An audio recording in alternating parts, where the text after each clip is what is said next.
जल्दी से जो है वो हम यूट्रस की बात शुरू करते हैं। तो आपको पता है यूट्रस जो है ना, इसके ये डिफरेंट पार्ट्स होते हैं। As you can see over here, ये पार्ट जो होता है जो कि बियॉन्ड द ब्रॉड अकमन एक्सटेंड कर रहा होता है, उसको यहाँ पे हम फंडस कहते हैं। बाकी जो सारा पार्ट होता है वो बॉडी होता है। बॉडी जारी होती है सर्वाइकल कैनाल में, ये आपके पास इंटरनल लॉस होती है, उसके बाद सर्वाइकल कैनाल होती है, एक्सटर्नल लॉस होती है। और सर्वाइकल कैनाल का जो ये थोड़ा सा पोर्शन होता है ना, जो इस तरह से निकल रहा होता है, ये थोड़ा आपका वजाना एक्चुअली यहाँ पे एक्टोसेफस वाला पोर्शन होता है, जिसके बाद वजाना शुरू हो जाती है, जहाँ पे आपकी सर्कुलर रिंग्स होती हैं। इस तरह हम देखें तो इसकी जो वॉल होती है, जो बॉडी होती है यूट्रस की, वो 3 लेयर से बनी होती है, एंडोमेट्रियम, मायोमेट्रियम और पेरीमेट्रियम। एंडोमेट्रियम जो होती है, जो ऊपर वाली लेयर होती है, जिसके आपके पास एंडोमेट्रियम की आपको पता है 2 लेयर्स होती है, स्ट्रैटम बेसालिस और फंक्शनलिस। जो फंक्शनलिस वाली लेयर होती है, जहाँ पे सारी की वो ग्लैंडुलर सेक्रेटरी जेनिस होती है, वो जो है वो आपके पास मेंसेस में शट ऑफ होती है, और जो बेसालिस होती है वो आपके पास बीनीथ ही रहती है।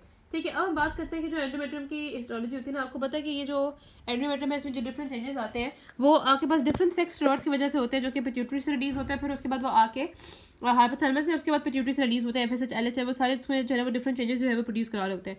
और अगर हम साइकिल में देखते हैं तो स्टार्ट होता है मेंसेस से, जहाँ पे आपके पास सुपरफिशियल पोर्शन एंडोमेट्रियम का जो फंक्शनल होता है वो शेड होता है। प्रोलिफरेटिव फेज में क्या होता है कि आपका ग्लैंड और स्ट्रोमा दोनों की बहुत ज्यादा ग्रोथ होती है। कहाँ से? डीपर पोर्शन से, बेसालिस से, क्योंकि बेसालिस नहीं होती, वहां से ग्रोथ शुरू होती है, क्योंकि बेसालिस से ना कंटिन्यूएशन होती है वेसल्स की। मायोमेट्रियम की 3 लेयर होती है, एक होती है आपकी सुपरफिशियल लेयर, एक होती है मायोमेट्रियम की वो लेयर जो कि आप कह सकते हो कि वो जो है बिल्कुल वेसल्स के करीब, और एक होती है बिल्कुल सुप्रावेस्कुलर लेयर। तो वहां से आपके पास जो आर्टरीज होती है ना, वो आपकी बेसालिस में आ रही होती है, वहां से ग्रोथ होती है। प्रोलिफरेटिव फेज में जो ग्लैंड्स होते हैं उनकी स्ट्रेट ट्यूबुलर स्ट्रक्चर्स होते हैं, सूडोथायरोक्लेनोस सेल्स होती है, एपिथेलियम्स होते हैं, माइटोटिक फिगर्स भी होते हैं, लेकिन यहाँ पे म्यूकस सिक्रीशन नहीं होती, ना ही वेक्युलाइजेशन होती है। एंडोमेट्रियल स्ट्रोमा में क्या होता है? स्पिंडल सेल्स होते हैं, स्कैंडी साइटोप्लाज्म। ओवुलेशन में क्या होता है कि आपके पास हमने रखना है कि ओवुलेशन से पहले प्रोलिफरेटिव फेज में एस्ट्रोजन प्रोडोमिनेट कर रहा होता है। जैसे ओवुलेशन हो जाती है, आपके पास प्रोजेस्टेरोन जो होता है वो एस्ट्रोजन रिसेप्टर को डाउन रेगुलेट कर देता है, क्योंकि ओवुलेशन जैसे होगी तो कॉर्पस ल्यूटेम प्रोजेस्टेरोन रिलीज करना शुरू कर देगा। Corpus luteum becomes a progesterone secreting structure. तो वो प्रोजेस्टेरोन बहुत ज्यादा सिक्रीट करती फिर होती है आपका पोस्ट ओवुलेशन फेज में।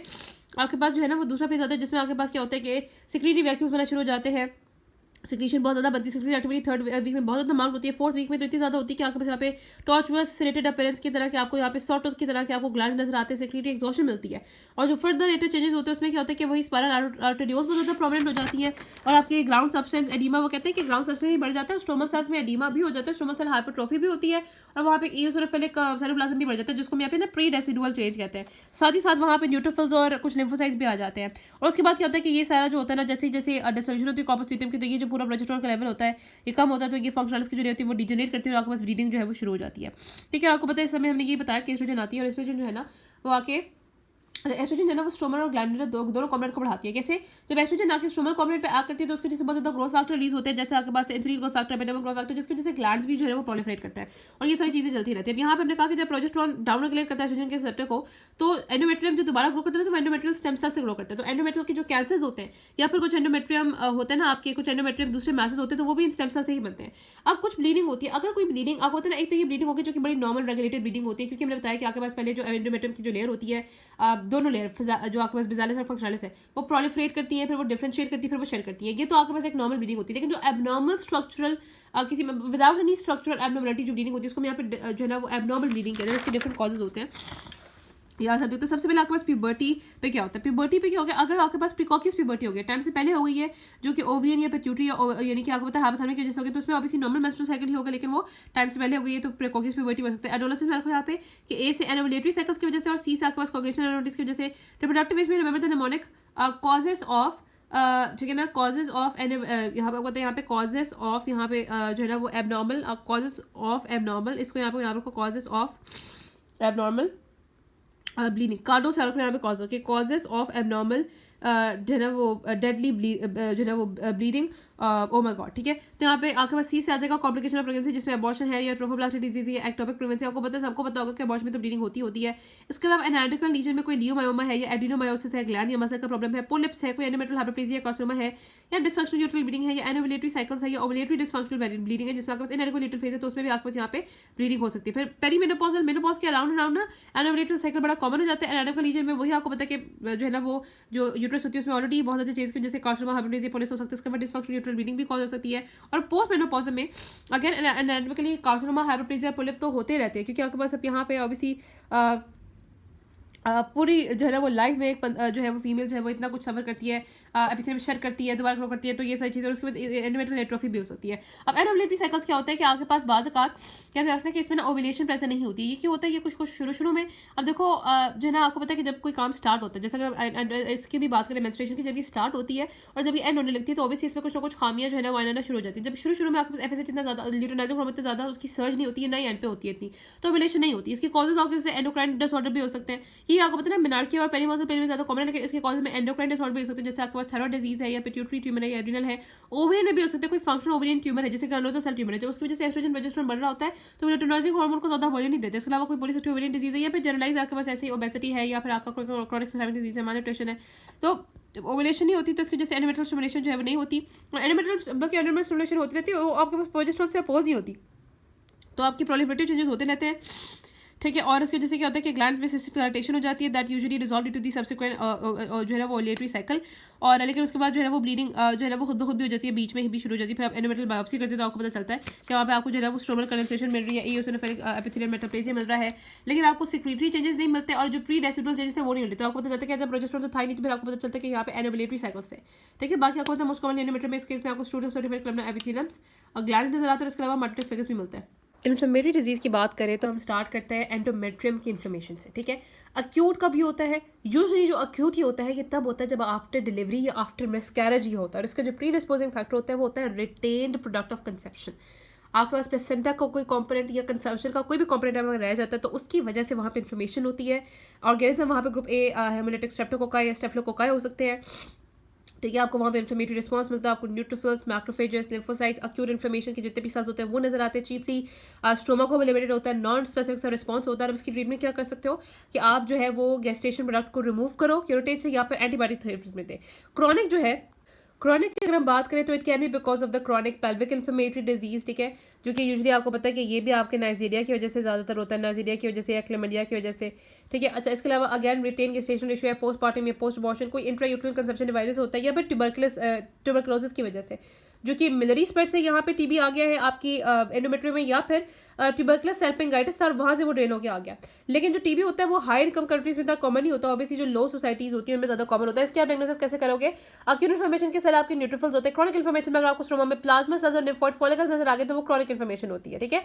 अच्छा, यहाँ पे अगेन नॉन स्पेसिफिक चीज़ें भी हो सकती है, लेकिन कोई पता नहीं। क्लिनिकल फीचर फीमेल आएगी आपके पास, उसको फीवर भी होगा, उसको एब्डोमिनल पेन होगी, साथ एब्डोमिनल डिस्कम्फर्ट होगा, डिस्चार्ज होगी और इनफर्टिलिटी होगी। जब एंडोमेट्रियम जो है वो यहाँ पे इन्फ्लेम्ड हुई है, तो वहाँ पे इम्प्लांटेशन कैसे होनी है, प्रेगनेंसी कैसे होनी है, ठीक है। उसके बाद आपने देखना है कि क्लेमाइडिया अगर इन्वॉल्व होता है, तो अच्छा क्लेमाइडिया जो है वो अक्यूट में भी इन्वॉल्व होता है, न्यूट्रोफिल के साथ भी मिल सकता है, और क्रॉनिकली आपको लिम्फोसाइट और प्लाज्मा सेल्स के साथ भी मिल सकता है। तो आपको इन्फ्लेमेटरी इन्फिल्ट्रेट्स क्लेमाइडिया में दोनों केसेस में मिल सकते हैं। और बाकी मैंने बताया कि आप क्या करोगे डायग्नोसिस के लिए। अच्छा, ट्यूबरकुलोसिस में आपको ग्रेनुलोमास मिल सकते हैं, डायग्नोसिस के लिए हम यहाँ पे सीबीसी के भी करा सकते हैं, आप यहाँ पे कल्चर कराओगे यहाँ पे स्वैब लेके, ठीक है। और बाकी हम यहाँ पे भी हम क्या करते हैं कि हम यहाँ पे भी एंटीबायोटिक से इसको ट्रीटमेंट करने की कोशिश करते हैं। नेक्स्ट आपकी जो कंडीशन होती है दैट इज एडिनोमायोसिस। अब एडिनोमायोसिस में क्या होता है कि जब आपका एंडोमेट्रियम के ऊपर जो स्ट्रोमा और ग्लैंडुलर कंपोनेंट होता है, अगर वो डीपली एंडोमेट्रियम में के बजाय मायोमेट्रियम में चला जाए, तो उसको हम यहाँ पे कहते हैं एडिनोमायोसिस, ठीक है। Endometrial tissue deeply interposed in the myometrial tissue resulting in the myometrium hypertrophy, जिसकी वजह से पूरा का पूरा यूट्रस बहुत ज्यादा ग्लोबुलर और बल्की हो जाता है। अब इसमें आपको जो क्लिनिकल फीचर्स होते हैं, फीमेल आती है हैवी मेंस्ट्रुअल ब्लीडिंग के साथ, और साथ डिस्मेनोरिया होता है, पेनफुल ब्लीडिंग होती है। तो ये एक डिफरेंट सी कंडीशन होती है जिसको हम यहाँ पे एडिनोमायोसिस कहते हैं। ग्लैंडुलर और स्ट्रोमल कंपोनेंट कहाँ पे आ गया? मायोमेट्रियम में आ गया। सो अभी तक हम बात कर चुके हैं एंडोमेट्राइटिस की, ठीक है, एंडोमेट्राइटिस की और एडिनोमायोसिस की, और अब हम बात करेंगे एंडोमेट्रियोसिस की। What is endometriosis? एंडोमेट्रियोसिस और अपने ट्राइटिस में डिफरेंस करना बहुत इंपॉर्टेंट। ट्रियोसिस मीन्स कि ओ सेल को it is ectopic endometrial tissue at another site than the uterus. Uterus के अलावा अगर एंडोमेट्रियल टिश्यू आपको कहीं भी और मिलता है, आपको पता है कि जो यूट्रस है उसी की इंटरनल लाइनिंग होती है जहाँ पे आपको एंडोमेट्रियल टिश्यू मिल रहा होता है, इसके अलावा तो आपको कहीं एंडोमेट्रियल टिश्यू नहीं मिलता। लेकिन अगर इस यूट्रस की एंडोमेट्रियल टिश्यू की यानी कि अलावा आपको कहीं भी जो है वो आपका एंडोमेट्रियल टिश्यू मिलता है, तो उसको हम यहाँ पे कहेंगे ये आपकी होती है एंडोमेट्रियोसिस, ठीक है। इसको यहाँ पे बाकी सर्विक्स होती है, उसके बाद यहाँ पे जाना स्टार्ट हो जाती है, ठीक है। तो ये सर्विक्स का नाल आपके पास बन गई है, ठीक है। तो ये आपका जो है ना, अगर हमने कहा कि एक्टोपिक एंडोमेट्रियल टिश्यू मिलता है, जो आपके पास होता है एंडोमेट्रियोसिस। इसमें ये भी हो सकता है कि आपको जो है वो स्ट्रोमा और ग्लैंडुलर कंपोनेंट दोनों मिले, या फिर हो सकता है सिर्फ स्ट्रोमा मिले। इसकी जो डिफरेंट साइट्स होती हैं वो आप यहाँ पे देख सकते हो। ये आपके पास जो है ना हो सकता है कि ये आपकी ओवरीज में हो, या यूट्राइन लिगामेंट्स में हो चला जाए, या रेक्टोवेजाइनल सेप्टम में हो सकता है, कल्टी सैग में हो सकता है, पेल्विस की पेरिटोनियम में हो सकता है कि स्मॉल बॉल या लार्ज इंटेस्टाइन की सिरोजा में हो, या फिर आपके पास सर्विक्स या वेजाइना या फेलोपियन ट्यूब में चला जाए, क्योंकि हम बात करें ना आउटसाइड द यूट्रस, यूट्रस के बाहर अगर आपके पास फेलोपियन ट्यूब में या ओवरी में चला गया तो वो भी आपके पास एंडोमेट्रियोसिस है। इसके अलावा लेप्रोटमी स्कार में भी हो सकता है। इसके क्लिनिकल कॉन्सिक्वेंस में इनफर्टिलिटी, डिसमेनोरिया, पेल्विक पेन और प्रॉब्लम हो सकती है, और यूजुअली ये एक्टिव रिप्रोडक्टिव लाइफ में होता है, 3rd या 4th डिकेड में 10% वुमेन में होता है। इसकी 3 टाइप्स होती हैं, superficial peritoneal endometriosis, ovarian endometriosis और डीप इन्फिल्ट्रेटिंग। अब वो कहते हैं कि सुपरफिशियल पेरिटोनियल और ओवरियन एंडोमेट्रियोसिस में जो चांसेस होते हैं प्रेगनेंसी के वो काफी कम होते हैं, अनकॉमन होते हैं, और डीप इन्फिल्ट्रेटिंग में सबसे ज्यादा कम होते हैं। अब इसकी ना कुछ थ्योरीज हैं जो कि बनाई गई है कि जो सपोज करती है कि कैसे एंडोमेट्रियल टिश्यू कहीं और पे चला जाता है, क्या क्या आपके पास इसकी क्या वजह हो सकती है। वो कहते हैं 2 तरह की थ्योरी होती है। एक वो थ्योरी जो प्रपोज करती है कि यूट्रस से ही एंडोमेट्रियल टिश्यू था जो कि कहीं और चला गया। दूसरी वो थ्योरी होती है कि एंडोमेट्रियल टिश्यू यूट्रस के अलावा कहीं और से आया। एक होती है रिगर्जिटेशन थ्योरी, वो ये कहती है कि जब आपके पास मेंस्ट्रुएशन होती है और आपके पास यूट्रस कॉन्ट्रैक्ट करती है, आपकी जो फंक्शन लेयर होती है वो शेड करती है, उस कॉन्ट्रैक्शन के दौरान एंडोमेट्रियल टिश्यू थोड़ा सा पीछे जाता है और वो फेलोपियन ट्यूब में या ओवरीज में जाके वहां पे रिगर्जिटेशन थ्योरी की वजह से वो वहां पे जाके लग जाता है।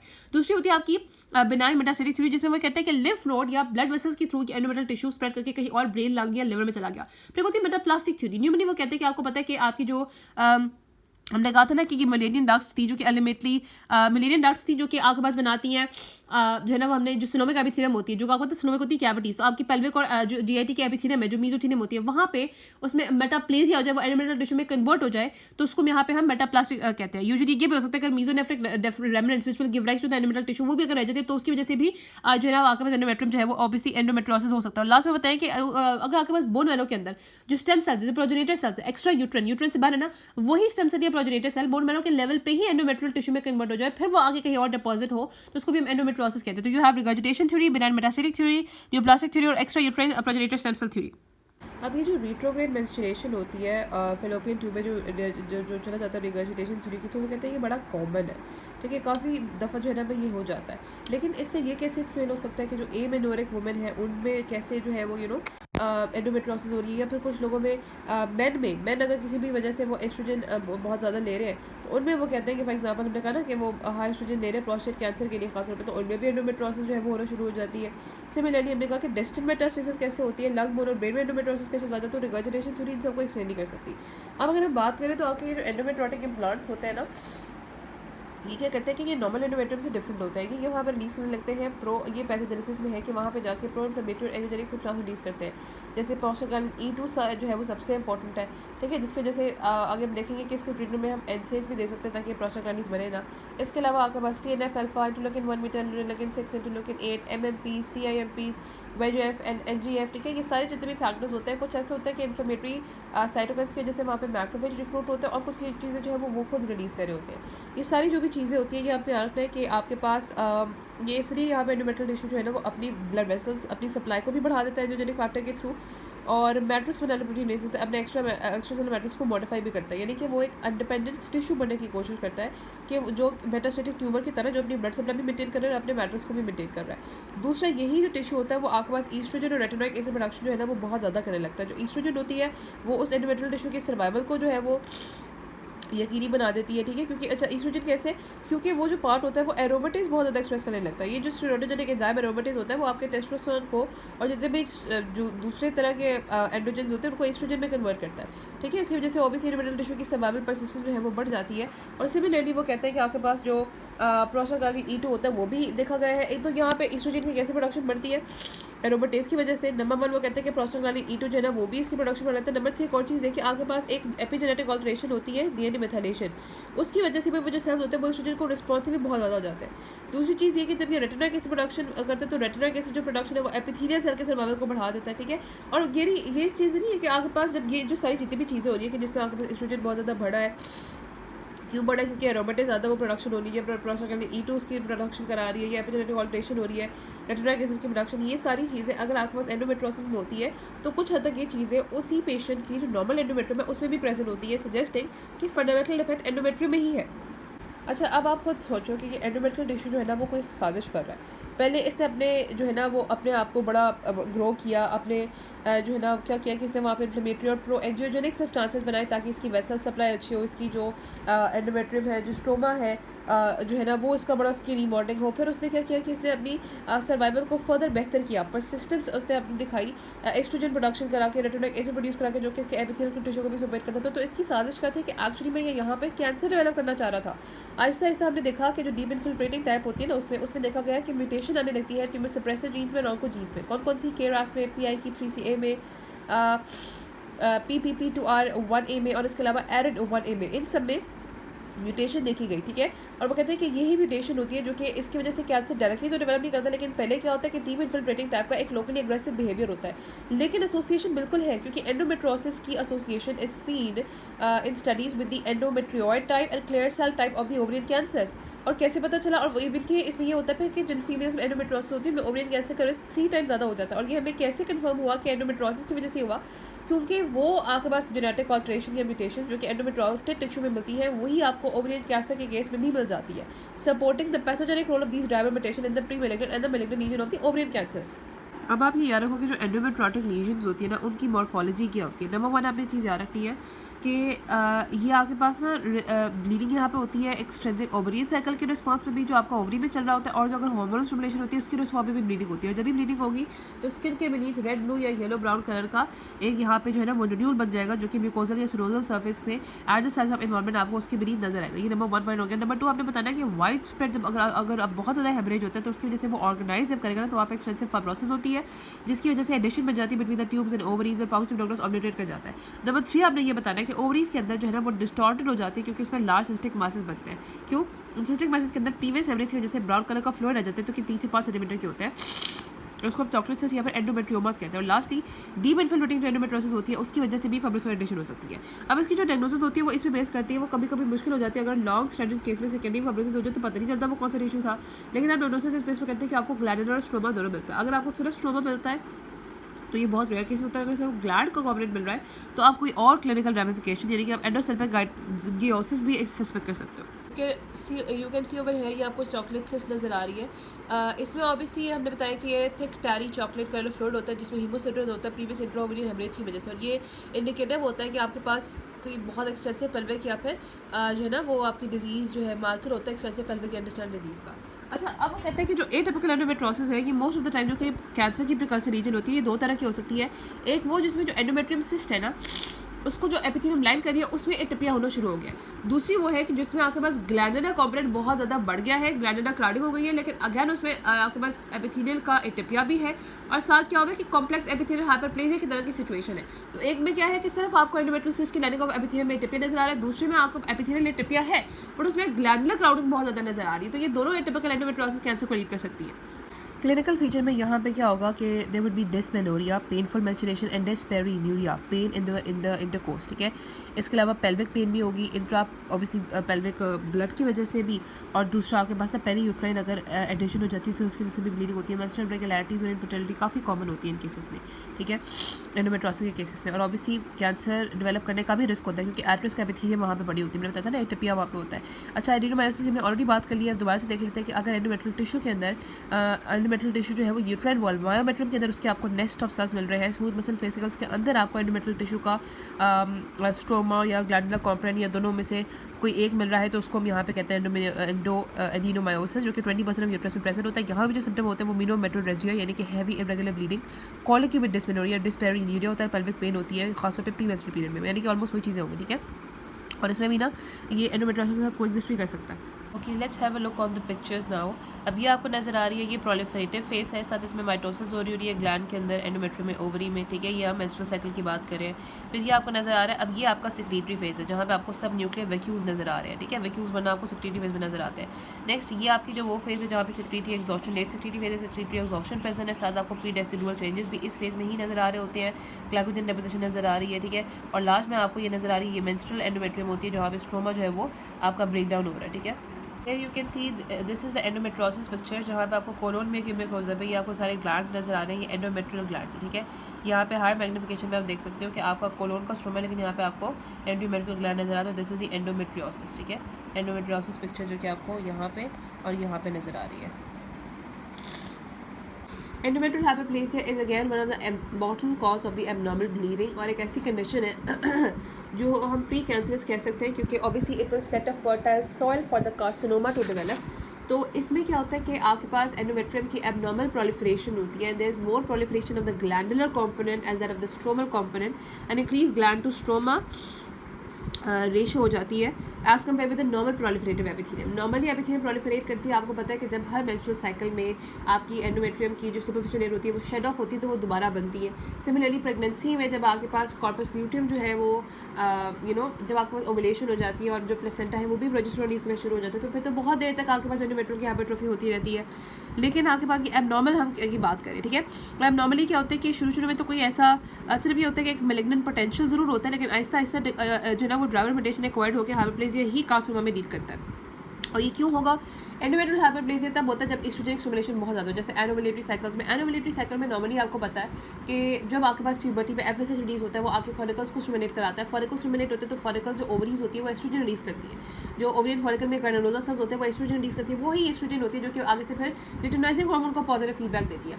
और जब एस्ट्रोजन बहुत ज़्यादा होती है तो फिर ही लुटेनाइजिंग हार्मोन की सर्ज होती है और फिर आपके पास ओवुलेशन होती है। लेकिन अगर फॉर एग्जाम्पल किसी भी वजह से लुटेनाइजिंग हार्मोन रिलीज नहीं हो रहा, जो एस्ट्रोजन बढ़ता जाता है तो एनोवुलेटरी साइकिल में ओवुलेशन तो होती नहीं है लेकिन एस्ट्रोजन बढ़ता जाता है। और दूसरी चीज़ कि एस्ट्रोजन को अपोज करने के लिए जब आपके पास ओवुलेशन होती है तो ओवुलेशन के फौरन ही बाद कॉर्पस ल्यूटियम जो है ना वो आपके पास होता है जो कि प्रोजेस्टेरोन रिलीज करता है। तो वो प्रोजेस्टेरोन जो कि एस्ट्रोजन को काउंटर कर रहा होता है वो प्रेजेंट नहीं होता, तो इस वजह से एस्ट्रोजन स्टिमुलेशन बहुत ज़्यादा रहती है। ठीक है, एनोवुलेटरी साइकिल्स में यहाँ पर एस्ट्रोजन प्रोडक्शन एंडोजेनस ही ज़्यादा हो रही है, एक्सोजेनस एस्ट्रोजन दे रही है, या फिर और बहुत सारी कंडीशन होती है जो कि इससे एसोसिएटेड, जैसे ओबेसिटी में आपका जितना भी पेरिफेरल एडिपोज टिश्यू होता है वो एस्ट्रोजन में कन्वर्ट होना शुरू हो जाता है, मेनोपॉज में हो जाता है, पॉलीसिस्टिक ओवरियन सिंड्रोम में ऐसा हो जाता है। अगर आपके पास कोई फंक्शन ग्रैनुलोसा सेल ट्यूमर है ओवरी का तो वो एस्ट्रोजन रिलीज करता रहता है। कोई cortical ovarian excessive hyper function है तो भी ऐसा हो सकता है। अगर आपके पास एस्ट्रोजेनिक रिप्लेसमेंट थेरेपी कोई ले रही है फीमेल तो भी ऐसा हो सकता है। बाकी देखा गया कि कौन सी चीज़ में वेरिएशन देखी गई है।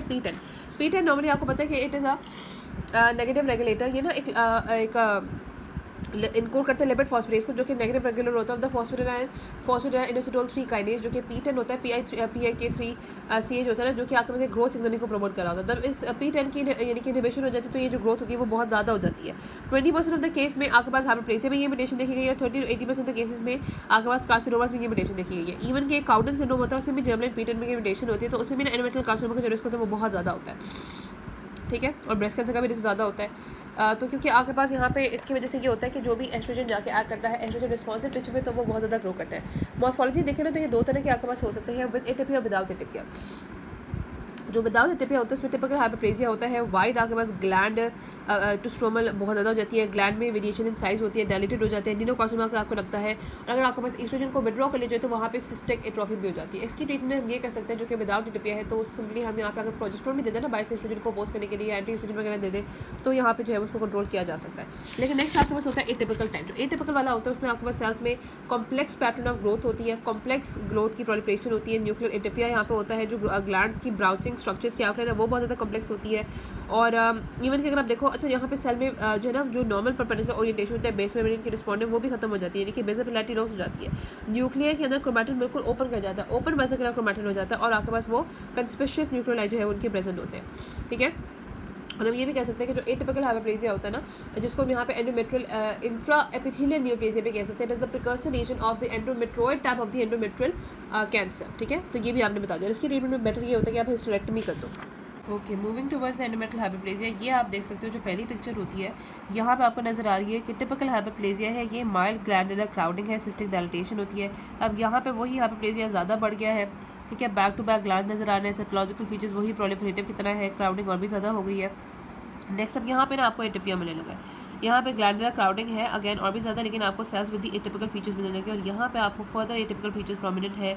यू कैन सी ओवर है कि प्रोमिनेंट न्यूक्लियोलाई है। ठीक है, और न्यूक्लियस के अंदर जो फीचर्स होते हैं एटिपिकल के वो आपके पास बहुत ज़्यादा प्रोमिनेंट हो गए हैं। So now we are going to talk about the carcinoma of the endometrium. अब अपने रखना है कि एंडोमेट्रियल कार्सिनोमा की मोस्ट कॉमन इन्वेसिव कैंसर है फीमेल जेनिटल ट्रैक्ट का। अगर हम इन्वेसिव की बात करें तो ये सबसे ज़्यादा कॉमन है और 7% ऑफ द इन्वेसिव कैंसर में से ये अकाउंट करता है। अब वो कहते हैं कि पहले ये इतना ज़्यादा नहीं था लेकिन अब ये क्यों ज़्यादा हो गया है? सर्वाइकल कैंसर जो है ना उसकी, क्योंकि आपके पास प्रिकर्सर रीजन को टाइमली डिटेक्ट करके रेडिकेट कर दिया जाता है और दूसरा वैसे भी यंगर वुमेन में ये बहुत बड़ा, इस वजह से ये बहुत ज़्यादा हो गया है। पैथोजेनेसिस में ना इसकी आप दो उसको टाइप में डिवाइड करते हो, टाइप 1 टाइप 2, जो जिनके डिस्टिंक्ट जो है ना वो risk factor precursor region molecular genetics है। तो हम देख लेते हैं एक होता है टाइप 1 कैंसर, एक होता है इनका टाइप 2 कैंसर।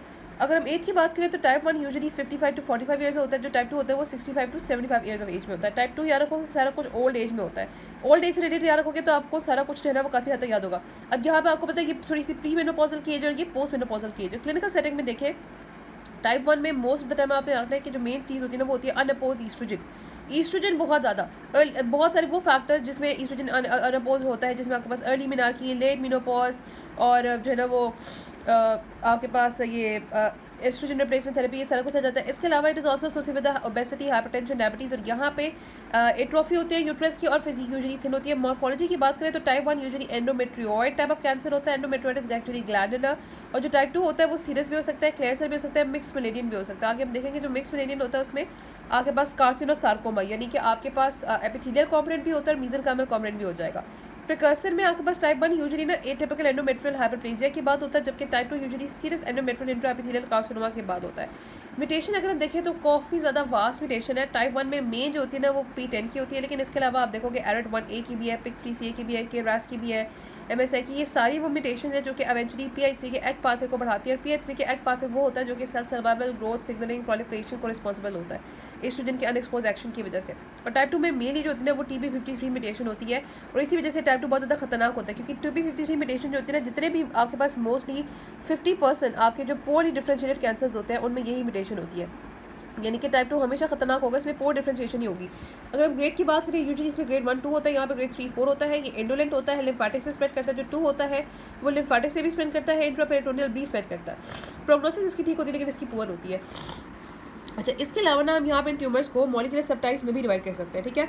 तो 4 बन जाती है। एक होती है आपकी अल्ट्रामेटेड या पोल ट्यूमर्स। ये वो ट्यूमर्स होते हैं जिनमें जो म्यूटेशन होती है वो आपके पास DNA पॉलीमरेज ईटा में होती है और वो जो एप्सिलॉन में होती है, और वो आपको पता है वो DNA पॉलीमरेज होता है जो कि DNA की प्रूफ रीडिंग के लिए रिस्पॉन्सिबल होता है। तो इसमें आपके पास सोमैटिक म्यूटेशन का बर्डन बहुत ज़्यादा हो जाता है।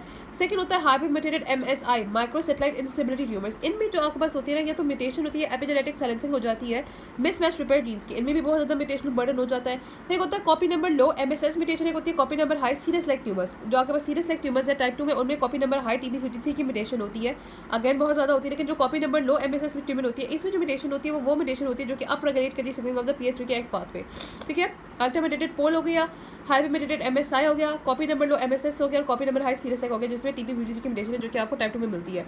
अब हम बात करते हैं सबसे पहले तो हम ये देख लेते हैं कि एंडोमेट्रियल कार्सिनोमा कैसे डेवलप कर सकते हैं। एंडोमेट्रियल में आपके पास होता है ग्लैंड और स्ट्रोमा।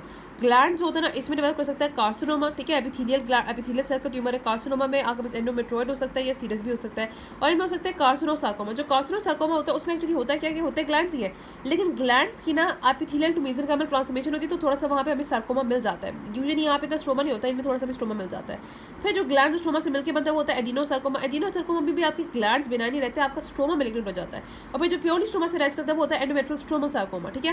अब सबसे पहले बात करेंगे एंडोमेट्रियल कार्सिनोमा की। ये 80 to 85% यही होता है कैंसर, टाइप 1 कैटेगरी में होता है। इसके आपके पास वेल डिफरेंशिएटेड भी हो सकते हैं, और जो वेल डिफरेंशिएटेड होता है ना वो प्रोलिफरेटिव एंडोमेट्रियम ग्लैंड्स को जो है ना वो शो करे होते हैं। और जो मेन इसका प्रीडिस्पोजिंग फैक्टर होता है ना एंडोमेट्रॉइड का, वो होता है अनअपोज ईस्ट्रोजन एक्सपोजर, जिसमें सारे risk factors early menarche, late menopause, estrogen replacement therapy, या आपके पास ओबेसिटी है, ओबेसिटी की वजह से ईस्ट्रोजन बहुत ज़्यादा बन जाता है, वो सारी चीज़ें इसमें आ जाती हैं, ठीक है। हाइपरटेंशन और टाइप 2 डायबिटीज से भी एसोसिएट होते हैं, लेकिन सबसे इंपॉर्टेंट जो एसोसिएशन होती है वो होती है इसकी म्यूटेशन के साथ। यहाँ पे देखा गया है कि जो एंडोमेट्रॉइड कार्सिनोमास होता है ना, इसमें स्टेप वाइज एक्विजिशन होती है जेनेटिक ऑल्टरेशंस की, जिनमें सप्रेसर जीन्स के और ऑन्कोजीन्स में म्यूटेशंस आती है, जिसमें जो अगर हम बात करें जो हमने हिस्टेरेक्टमी सेगमेंट निकाल के देखे जिनमें एटिपिकल हाइपरप्लेजिया तो कि जो कि इसकी प्रिकर्सर रीजन है, उनमें हमें P10 म्यूटेशन बहुत ज़्यादा मिली। P10 म्यूटेशन एक ऐसी म्यूटेशन होती है जिसकी वजह से PI3 के एक्ट पाथवे के थ्रू सिग्नलिंग बढ़ जाती है, और यहाँ पे हम देखेंगे कि PI3 के एक्ट पाथवे की सिग्नलिंग 20 में बढ़ जाती है। और PI3 के एक्ट पाथवे करता क्या है कि ये आपके पास एंडोमेट्रॉइड सेल्स पे estrogen receptor dependent target genes को भी बढ़ा देता है, यानी कि अनअपोज एक्सपोजर ऑफ ईस्ट्रोजन भी है और estrogen receptor dependent target genes भी है, तो ये सारी चीज़ें प्रेजेंट होती हैं। तो इन जीन्स की इतनी डिटेल में की जरूरत नहीं है, लेकिन एवेंचुअली आपको बताना चाहिए एंडोमेट्रॉइड टाइप ऑफ कैंसर में इस जो आपके कैंसर सेल्स होते हैं उनका टारगेट होता है कि हमने PI3 के एक्ट सिग्नलिंग को बढ़ाना है, ठीक है। और क्योंकि PI3 के एक्ट सिग्नलिंग अनअपोज, एक तो यहाँ पे दो चीज़ें होती है, अनअपोज्ड ईस्ट्रोजन भी होता है, और यही सिग्नलिंग क्या करती है कि उन्हीं एंडोमेट्रियल सेल के ऊपर एस्ट्रोजन टारगेट जो जीन्स होती है उनको भी बढ़ा देती है।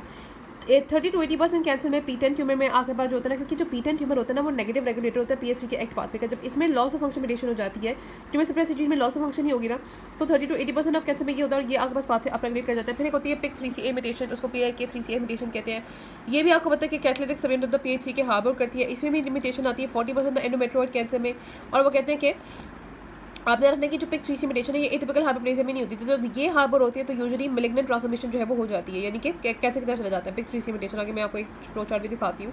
इसके अलावा KRAS म्यूटेशन आती है तो भी एक्टिवेशन हो जाती है। और इसके अलावा लॉस ऑफ फंक्शन म्यूटेशन अगर ARID1A में आती है, ARID1A जो है वो क्रोमैटिन स्ट्रक्चर को रेगुलेट कर रहा होता है। 1/3 ऑफ द ट्यूमर में ARID1A में म्यूटेशन आती है, और जो ARID1A होता है ये हमने कहा था कि बहुत ज़्यादा ovarian endometrioid clear cell cancer और एंडोमेट्रियोसिस के थ्रू जो कैंसर होता है उनमें भी आपके पास म्यूटेटेड होता है। अनक्लियर मैकेनिज्म के थ्रू हमने देखा जो ARID1A होता है ये इन्हांस करता है प्रो-ऑन्कोजेनिक चेंजेस को भी, ठीक है। अच्छा देखो, पहले आपके पास ये नॉर्मल एंडोमेट्रियम थी, ये मायोमेट्रियम होती है, ठीक है। एंडोमेट्रियम प्रोलिफरेटिव थी, इसमें जब P10 जीन आ जाती है तो आपके पास पहले हाइपरप्लेजिया होता है विदाउट एडिपिया, ये पूरे आपके पास हाइपरप्लेजिया विदाउट एडिपिया। यहाँ पे वो कहते हैं कि इसमें अगर जो नॉन टिपिकल हाइपरप्लेजिया है इसमें आपके पास इसके बिटवीन भी आपके पास एक्वायर्ड होती है एक म्यूटेशन MLH1 में। हमने पहले भी देखा था P10 की म्यूटेशन आई, ये नॉन टिपिकल हाइपरप्लेजिया है, आपके पास वो थोड़ा सा हुआ, फिर उसके बाद बहुत ज़्यादा हो गया तो उसके दरमियान MLS की म्यूटेशन आई, और फिर जब ये एटिपिकल होता है तो एटिपिकल में आपके पास KRAS और माइक्रो सैटेलाइट इंस्टेबिलिटी में जब आती है तो फिर एटिपिकल हाइपरप्लेजिया जाता है। फर्दर जब ये आगे प्रोग्रेस करता है एक आपके पास ग्रेड 1 यूट्राइन एंडोमेट्रियोइड कैंसर में, उसमें जो है वो ARID1A PIK3CA और ये आपके पास कैटेनिन बीटा 1 और फाइब्रोब्लास्ट ग्रोथ फैक्टर रिसेप्टर में म्यूटेशन आती है, तब ये जो है वो उसमें लीड करता है। इसके अलावा भी म्यूटेशन आती है जो कि मैंने ऑलरेडी देखा था।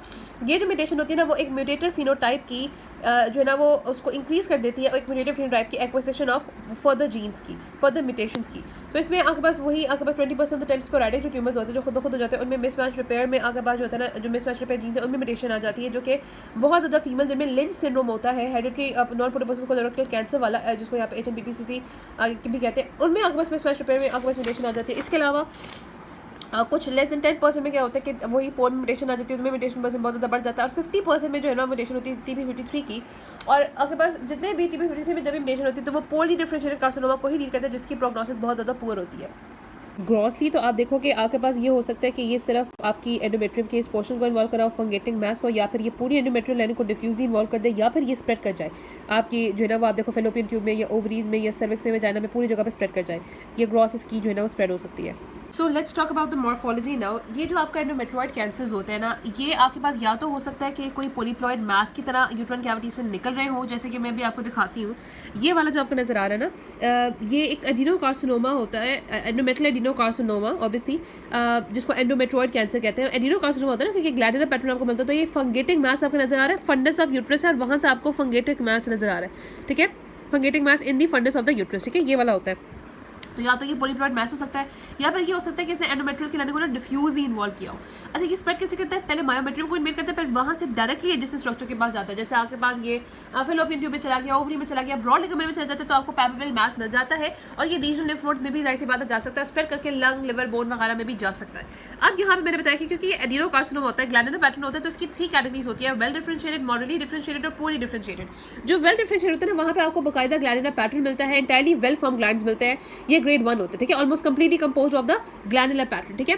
फिर जो है आपका मॉडरेटली डिफरेंशिएटेड, ये वाला जो होता है इसमें भी आप कह सकते हो कि वेल फॉर्म ग्लैंड्स हैं, और थोड़े से एरियाज हैं जो कि सॉलिड शीट्स के होते हैं, बट ये जो एरियाज है सॉलिड शीट्स के, they compose less than 50% of the tumour, ठीक है। और फिर आ जाता है आपको पॉली डिफरेंशिएटेड, यहाँ पे आपको जो सॉलिड शीट्स ऑफ सेल्स होते हैं वो आपके पास मोर देन 50% तो सॉलिड ग्रोथ पैटर्न ही मिल रहा होता है, ठीक है। अच्छा, अब हम एटिपिकल हाइपरप्लेजिया और वेल डिफरेंशिएटेड में कैसे डिफरेंशिएट करोगे? तो इसमें डिफरेंस जो आता है ना आपके पास, क्योंकि एटिपिकल हाइपरप्लेजिया तो कैंसर नहीं है, लेकिन जो वेल डिफरेंशिएटेड कैंसर है वो कैंसर तो है, तो इसमें डेस्मोप्लास्टिक रिएक्शन जो है वो आपको कैंसर में मिलेगा, और आपको कॉम्प्लेक्स एपिथेलियल ग्रोथ, अब देखो कोई तो चीज़ डिफरेंट होगी ना, तो कॉम्प्लेक्स एपिथेलियल ग्रोथ हमें मिलेगी, ठीक है, कन्फ्रंट ग्लैंडुलर या पेपिलरी स्ट्रक्चर्स मिलते हैं।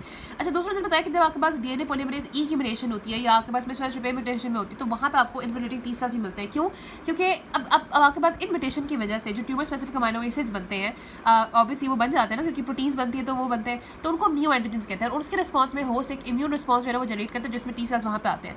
20% आपके एंडोमेट्रियोइड कैंसर होता है, उनमें वो कहते हैं कि स्क्वामस डिफरेंशिएशन भी होती है, आपको फोकाई स्क्वामस भी नजर आते हैं। वेल डिफरेंशिएटेड में अगर आपको स्क्वामस फोकाई नजर आएंगे तो वो स्क्वामस फोकाई भी वेल डिफरेंशिएटेड हो गए। अगर आपको पोली या फिर मॉडरेटली डिफरेंशिएटेड में स्क्वामस फोकाई नजर आते हैं तो वो भी आपको थोड़े से मैलिग्नेंट नजर आते हैं, लेकिन आप करंट क्लासिफिकेशन में स्क्वामस एलिमेंट को कंसिडर नहीं करते।